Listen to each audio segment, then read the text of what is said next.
BioStar shows off X670e Valkyrie at Computex 2022.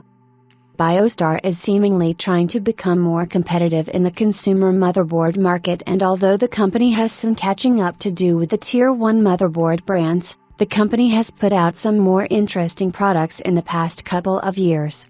Its VX670e Valkyrie motherboard seems to sit near the middle of the X670e models that have been announced so far, although it's a little bit hard to tell, as the company only provided partial specs.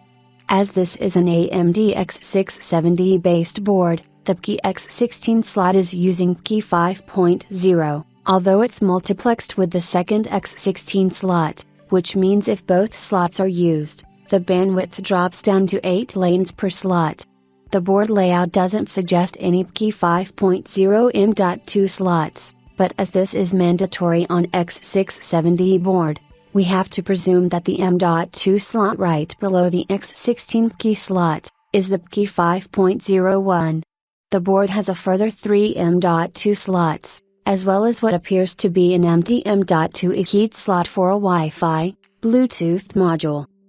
Other features listed by BioStar includes 2.5 Gbps Ethernet via Realtek chip, HDMI and DisplayPort outputs, 6 SATA 3 ports, 1 rear and 1 front header for USB Type-C Gen 3.22x2, 20 Gbps ports, as well as Realtek-based audio and a pair of ARGB headers.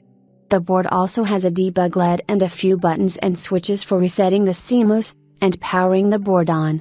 Interestingly, BioStar also provided figures for the memory clock speed, as the company listed support for up to 4 sticks of DDR5 memory at 5600 MHz+.